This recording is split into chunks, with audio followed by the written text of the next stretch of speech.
నమస్తే అండి. ఇప్పుడు మనం రొయ్యలు చేస్తున్నాము.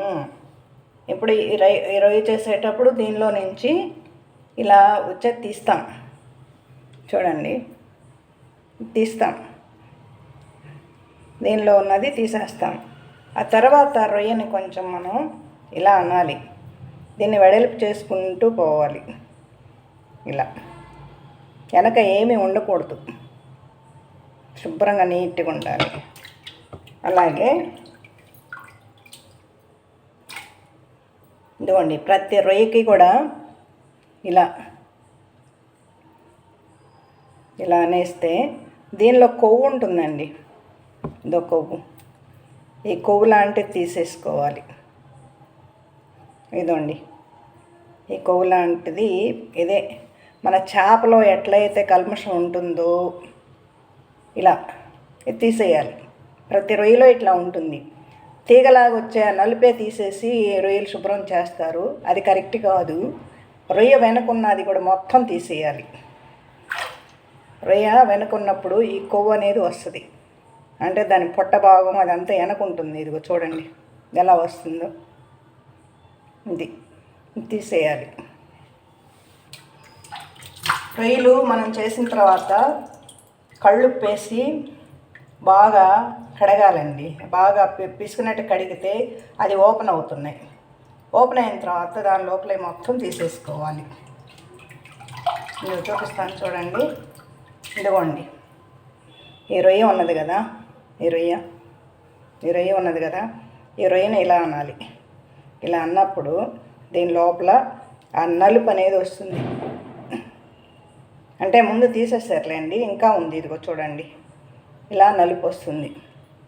ఈ నలుపు శుభ్రంగా తీసేసేయాలి.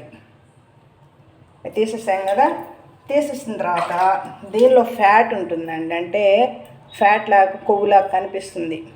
దీనిలో అంటే పోయింది, లేదు. వేరే చూపిస్తాను చూడండి. ఇదండి వేరే రొయ్య. దీనిలో ప్రతి రొయ్యలో ఇట్లా అనాలి మనం. ఇలా అన్న తర్వాత ఇదండి, ఈ ఫ్యాట్ అనేది ఇలా వస్తుంది చూడండి పైన, ఇది మొత్తం తీసేసేయాలి. ఇదిగోండి, ఇదంతా శుభ్రంగా తీసేసి కడగాలి. ఉప్పు, పసుపు, నిమ్మరసం వేసి బాగా కడగాలండి రొయ్యలు. వెనక భాగంలో ఉన్నది ఇది మొత్తం తీసేసుకుంటే కానీ మనం రొయ్య తినడానికి వీల్లేదు, వండుకోవటానికి.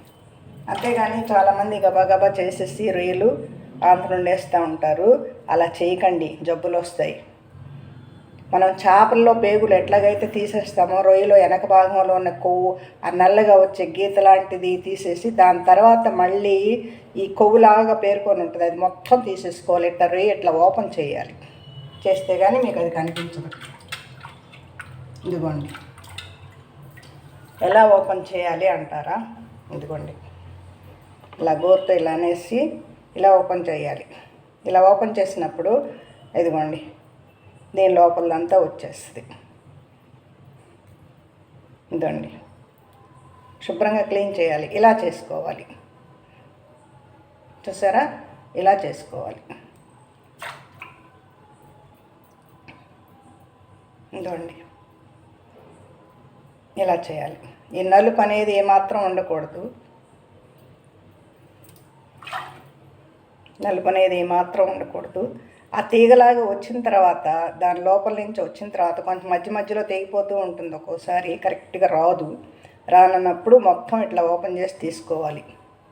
ఇలా ఓపెన్ చేసి మొత్తం తీయాలి. దీంతో పాటు కూడా పేగుల్లాగా అంటే కొవ్వులాగా వస్తుంది. అదేంటి, దానిలో ఉన్న అంటే చేపలో ఎలా అయితే పేగులాగా ఉంటాయో అలా కొవ్వులాగా వస్తుంది, అది మొత్తం తీసేయాలి. ఇట్లా చేసుకోవాలి రొయ్య. ఇలా చేయాలి, అర్థమవుతుందా? ఇలా చేసుకోండి. కొద్దిగా ఉప్పు, నిమ్మరసం, కళ్ళుప్పు, నిమ్మరసం, పసుపు వేసి బాగా కడగాలి. అది వేసి 2-3 సార్లు కడిగిన తర్వాత మళ్ళీ మంచి వాటర్ పోసి 2-3 సార్లు మళ్ళీ కడగాలి. ఫ్రెష్ వాటర్ వచ్చే వరకు రొయ్యలకు శుభ్రంగా కడగాలండి. కడిగితేనే రొయ్యలు వండుకోవటానికి వీలవుతుంది. క్లీన్ అనేది చాలా ఇంపార్టెంట్. రొయ్యలు వండటం కాదు, తినటం కాదు. రొయ్యల్లో ఉన్న కల్మషం అంతా తీసేసుకొని వండుకోవటం కరెక్ట్. ఓకే, అందరూ చేస్తారు, చేయరని నేను అన్ను, కానీ నేను చెప్తున్నాను, ఎందుకంటే నేను చేస్తాను కనుక. ఇదిగోండి ఇలా ఏదో చూడండి, దీనిలో ఒకట్లా వచ్చేసింది. ఇదిగో ఇదంతా తీసేసుకోవాలి.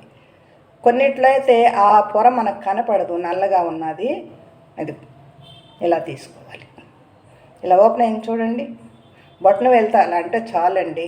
బొట్టన వెళ్తా అలా అంటే మొత్తం వచ్చేస్తుంది. ఇదిగోండి కొవ్వు కనిపిస్తుందా మీకు? ఇదిగోండి ఇది మొత్తం తీసేయాలండి. చూడండి ఎంత ఉందో. ఇట్లా తీసేసుకొని శుభ్రంగా క్లీన్ చేసుకొని వండుకోవాలి. ఓకే. చాలామంది రొయ్యలు సరే ఇదొక పద్ధతి.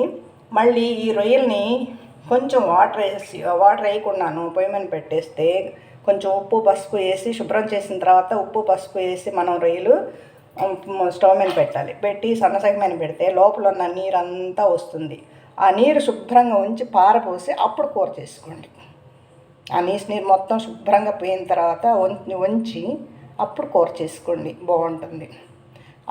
ఎలా కొంచెం పసుపు ఉప్పు కొంచెం ఆయిల్ వేయండి. వేసి పొయ్యి మీద పెట్టి కొంచెం సన్నసగ మీద పెట్టి ఉడికించండి. ఆ ఉడికేటప్పుడు ఉప్పు తగిలేటప్పటికి నీరంతా వస్తుంది. అప్పుడు మొత్తం రొయ్యలు పైకి కిందకి ఎగరేసి శుభ్రంగా నీళ్ళంతా వంపేసుకొని అప్పుడు కూర చేసుకోవాలి. అప్పుడు నువ్వు ఎన్ని రొయ్యలు తిన్నా ఏం ప్రాబ్లం ఉండదు. ఎందుకంటే రొయ్యలో ఉన్న కల్మషం మొత్తం పోతుంది కాబట్టి. ఇదేదో బలము ఏదో తినాలి చేయాలని కాదు, అందరు తినొచ్చు, ఆరోగ్యానికి మంచిదే. కానీ మనం తినే పద్ధతిలో తినాలి, చేసుకునే విధానంలో చేసుకోవాలి. ఓకే, తప్పకుండా చేసుకోండి అట్లా.